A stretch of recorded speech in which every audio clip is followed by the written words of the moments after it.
কেনেকৈ স্থিৰ হৈ থাকিব এই বিষয়ে কিন্তু আজি আমিও চিন্তা কৰা অলপো নাই। গতিকে আমি কেতিয়া চিন্তা কৰিম? গতিকে এই চিন্তা, এই শক্তিক জাগ্ৰত কৰিবৰ বাবে শৈৱ মহাসংঘই জন্ম লৈছে। গতিকে শৈৱ মহাসংঘৰ মূল পদক্ষেপে এইটো যে আমি সত্য সনাতন ধৰ্মক জীয়াই ৰাখিবই লাগিব। আমি সত্য সনাতন ধৰ্মক কোনোদিন নিশেষ আমি হ'ব নিদিম।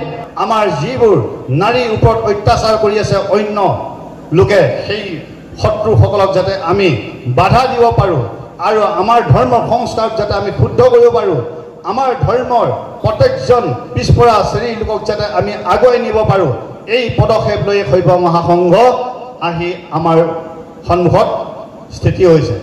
গতিকে আমি শৈৱ মহাসংঘৰ যিবোৰ আদৰ্শ, সেই আদৰ্শক আমি অনুকৰণ কৰিবই লাগিব। আজি আমি সত্য সনাতন ধৰ্মৰ সকলো লোকে কি কৰিছোঁ? নিজৰ ধৰ্মক আমি নিষেধ কৰিছোঁ। ইয়াত কৈছে ধৰ্ম এব হতু হন্তি ধৰ্মো ৰক্ষতি ৰক্ষিত তস্মাৎ ধৰ্মো ন হন্তব্য মানো ধৰ্ম হতু দেৱী। অৰ্থাৎ আমি ধৰ্মক নাশ কৰিব নেলাগে। আমি ধৰ্মক যদি আমি নাশ কৰোঁ, তেতিয়া সেই ধৰ্মই আমাক কি কৰিব? নাশ কৰিব। আৰু বৰ্তমান সেইটোৱে হ'বলৈ আমাৰ গৈ আছে। কিয়নো আমি নিজ ধৰ্মক চিনিয়ে পোৱা নাই। নিজ ধৰ্মক চিনি নোপোৱাৰ বাবেই আজি আমাক সেই ধৰ্মই ক'লৈ গৈছে? বিনাশৰ পথলৈ আমাক আগবঢ়াই লৈ গৈ আছে। সেইবাবে আমি আজি একেখন গাঁৱতে 5খন 6খন সমাজ পাতি বহি আছোঁ। আমাৰ মাজত ঐক্যতা নাই। কিয়? কাৰণ আমি ধৰ্মক পাহৰি গ'লোঁ।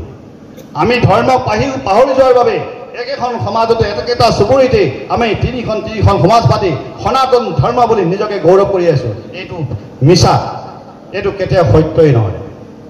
তেতিয়াহ'লে আমি সনাতন ধৰ্ম হয় জানো? যদি আমি 5 ঘৰ 6 ঘৰ 7 ঘৰ 10 ঘৰ মিলি পেলাই আমি সমাজ পাতি আছোঁ। আজি আমাৰ সনাতন ধৰ্মত আৰু এটা বেমাৰ লাগি গ'ল।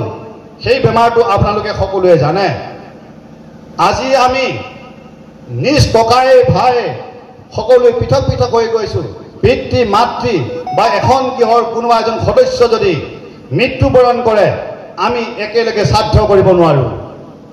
আমি একেলগে বহি এসাঁজ ভাত খাব নোৱাৰোঁ। ককাইকে ভায়েকৰ গৃহত যাব নোৱাৰে, ভায়েকে ককাইকৰ গৃহত যাব নোৱাৰে। এনেকুৱা হৈছে পুত্ৰই মাতৃৰ হাতৰ অন্ন মুঠিকো অপবিত্ৰ বুলি কি কৰিছে? স্বীকাৰ কৰিছে। সনাতন ধৰ্মই এইটোৱে আমাক শিকাইছিল নেকি? সনাতন ধৰ্মই আমাক এইখিনি উদ্দেশ্যৰ বাবে জন্ম দিছিল নেকি? সনাতন ধৰ্মই আপোনাক বা পৰম বিশ্ব ভগৱন্ত সনাতনে আপোনাক যে এই পৃথিৱীত সৃষ্টি কৰিলে, ইয়াৰ বহু অৰ্থ আছে। আপোনাক কৰ্তব্য ধৰ্ম পালন কৰিবলৈ বাবেহে মনুষ্যৰূপে আপোনাক এই পৃথিৱীত জন্ম দিছে। কিন্তু আপুনি সেই মনুষ্য ধৰ্ম পালন কৰিছে জানো? সেই মনুষ্য ধৰ্ম আমি পালন কৰিব পৰা নাই, যাৰ বাবে আজি আমাক ধৰ্মই কি কৰিছে? বিনাশ কৰিছে।